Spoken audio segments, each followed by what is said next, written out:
Today we are checking out how a barista spends her 15K salary. Let's go. I'm a part-time barista and I make about $15,000 a year and looking for full-time work. I've got about $1,500 in savings. My general relationship with money, I definitely wish I had more. It would definitely make living in New York easier, but I do feel like I spend too much and I need to get better at saving for sure. I have about $400 in an investment app and $50 in my debit savings account. The rest of my savings is at home stashed because if not, I would definitely spend it if it was in my bank. I have a little roll and I have it like in a little just like a little black bag and I keep it in my drawer. So I love that she has started investing because it's all about starting even with a little bit. So she does have a little bit of emergency savings at $1,000. So if she's making 15K a year, that means she's bringing home $1,250 a month, which means this emergency cash would probably not even float her for 1 month of expenses. And that can be a really dangerous place to be. And I know she says that she's looking for more full-time work, but right now, if I were her, I would be looking for another part-time gig. So make 1 or 2 or 3 part-time gigs to turn it into one full-time income.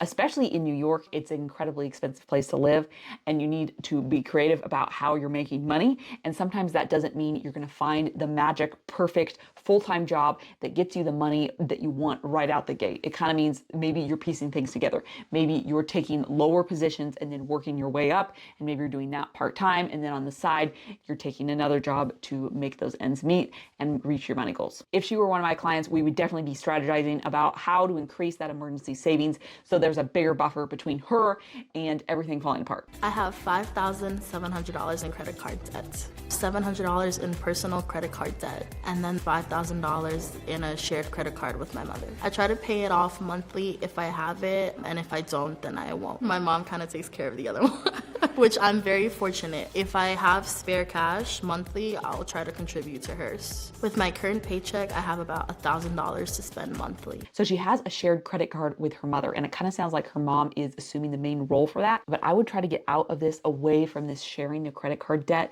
with a family member as fast as she can, because this complicates relationships. I'm sure that you've seen this co-signing, these personal loans, they complicate relationships. And the relationship with my mother is very important, and I don't want to ruin that with this money awkwardness, this you owe me this, I owe you this. And getting a new loan is not always the answer, but if I were her, I would definitely be trying to separate herself so that her mom has her debt and she has her debt, and it's clear exactly who is responsible for what so that they don't muddy up their relationship. I just moved out of my parents' house, so month to month paying rent by myself is definitely a lot harder than living with my parents. Here's where my money goes. $350 a month on rent and utilities. I have a shared room in an apartment in the Bronx. I have 2 other roommates and I live with my boyfriend. I spend $15.88 on monthly subscriptions. $150 to $200 a month on car expenses. I do feel like my car is an essential part of my daily life because it saves me a lot of money on transportation. This gas is crazy right now. $350 for rent is pretty great. And I would say that's all she can afford with the kind of income that she's bringing in now. I don't know if you caught it, but she's saying that she's sharing a room with 2 other people. So it's not just that she's a sharing apartment with roommates, it's that the room that she is in, she is sharing. And that is the only reason I think that you could get rent that low in New York City. So this is really actually a clever strategy to get affordable rent if you can pull it off and you're single and you don't have any kids and your life is kind of uncomplicated, I guess. Even though on this kind of income, I would definitely be trying to live with my parents if at all possible, especially since she has quite a bit of debt to pay off for her income level. I would be trying to keep those expenses as low as possible so that I didn't have to take on any additional debt just to make ends meet. Subscriptions. $150 to $200 a month on car expenses. I do feel like my car is an essential part of my daily life because it saves me a lot of money on transportation. This gas is crazy right now. It's real right now, it's like really expensive, yeah. And $70 of savings per month. That leaves about $325 for other expenses. I don't consider myself frugal. There's some weeks that I will watch what I'm spending. Some weeks that I'll just go to Sephora, I'll go online shopping, and I'll just spend like a bunch of money. Not smart. So in these car expenses, I'm not seeing a payment. So we're just talking about the insurance, the maintenance, and the gas. But New York City is one of those places that you can get away without having a car. Metro Pass in New York City is only $132 a month at least right now. And that is a fixed cost, unlike the cost of maintenance and gas, because you don't know when your car is going to break and you don't know how much it's going to cost to fix it. But you can set your transportation costs and not have to worry about them if you do live in a place where you can use public transportation reliably and know that that cost would never exceed $132. Here's my last debit card statement. Largest purchases.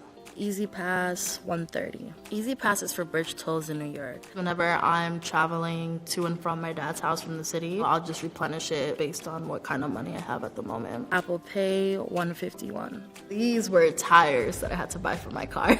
My dad, he's a car whiz. He knows everything. So I told him, pick out the tires that are best for my car and I'll just Apple Pay you the money. Sprinkles Cupcakes, $71. I got a bunch of cupcakes for my friend for her birthday. She don't want to do anything for her birthday, so I wanted to do something nice. So right off the bat, she's already spent $281 extra on transportation costs because she has the car, she's paying tolls, and she has to buy tires. And that's that unpredictability of having that car. And especially at her income level, I would definitely be thinking about other options. If you are interested in having your budget reviewed, send me an email. I'll leave that on the screen and in the description. Sprinkles Cupcakes, $71. I got a bunch of cupcakes for my friend for her birthday. She don't want to do anything for her birthday, so I wanted to do something nice. Family Dollar for $3. Van Gogh mini vending for $10.88. Hanes, $20.93. I was buying my boyfriend underwear because he needed. Okay, these numbers are starting to not add up in a big way. She said she had $325 left over to spend, and that's for the whole month, and she's already spent $352 and she hasn't bought any groceries. This means that she is increasing her credit card debt just to live. Dwayne Reed, $27.85. HSN, $19.99. I bought my best friend Beats earbuds for Christmas in December, so it was a payment plan. Broadway Diner, $42.60. Cash withdrawal, $60. I use my card for the most part. I don't take out too much cash just because I feel like if I have it, again, I'm gonna spend it. TGA, $35.17. My most frequent purchases are fast food, transportation, and Amazon. I do spend a lot of money on fast food just because it's easy, it's convenient, I'm always on the go, and I don't have too much time at home to cook and things like that. I've recently have been taking Uber a lot because my car was involved in an accident. I'm also seeing all of this fast food. So if she truly only has $325 to spend per month, that means she just spent half of it on fast food. And I know she just said that she doesn't have very much time at home to cook or to make things that would be less expensive, but she also said that she works part-time as a barista. So I have a really hard time believing that she has absolutely no time to make food at home. I do get not liking to cook because I am totally one of those people. So I end up prepping a bunch of things on the weekends so that I have food throughout the week that is nourishing and I don't have to spend a bunch of time preparing it throughout the week. So I'm throwing things on baking sheets and I'm throwing them in the oven. And anyone can do this and it doesn't actually have to take that long. Maybe you spend an hour, you spend 2 hours prepping a bunch of food, throwing it in your fridge, and then you're grabbing it on the go. But if you only have a part-time job, I think you definitely have those 2 hours a week to buy groceries and eat more affordably than takeout. I want to see the totals at the end, but she is spending so much money that she doesn't have. $4.94. Quick Pay, $249.94. I went to Cancun for my birthday, so I think my friend bought the package around that time. So I think I gave her half of it then, and then the other half later. PayPal, $46.08. She cannot afford to go to Cancun, and she cannot afford to eat out. And I know that sounds harsh, but we can change one of two things to make the things that she wants to do possible. One, make more money, find that second job, find that third job, or she could balance her budget by drastically cutting down on expenses. The problem with that is that you can kind of only go so low, and when you're only bringing in that $1,000 a month, you do not have much wiggle room at all. And honestly, I don't know how you long-term survive on that little amount of money. So if she was one of my clients, we would be definitely working on reining in that spending and then actively pursuing more employment opportunities so that she would have more wiggle room to do the things that are important to her. I think these are actually American Eagle jeans. I think in the wintertime, I spend a few hundred just shopping, but I get it out of my system. I do it once for the season and then I won't touch it until fall or winter. Online transfer, $50. PayPal, $48. Quick Pay, $19. $11.14. $80. $120. $50. $25. $5.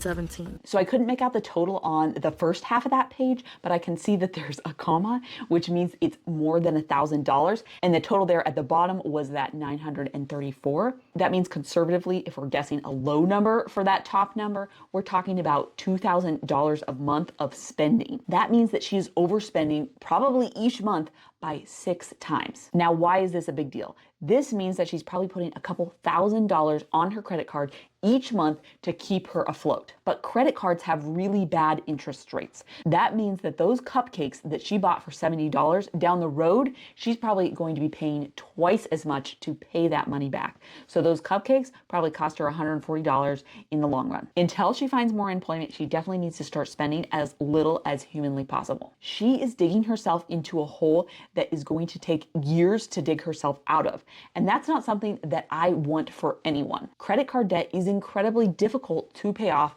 because of the interest. She's often just paying the minimum amount due on her credit card, which means the balance or the principal on that credit card could actually be growing. I would definitely be encouraging her to find more income, and soon. Even if it's not perfect, even if it's not ideal, even if it's not her favorite thing, she needs to have more income so that she can start to pay back her debts and start living within her means, because right now she's living 6 times out of her means. If you want to get your budget reviewed, send me an email. It'll be on the screen and it'll also be in the description. If you like videos like this, be sure to like and subscribe, and I can't wait to see you in the next one. Bye for now.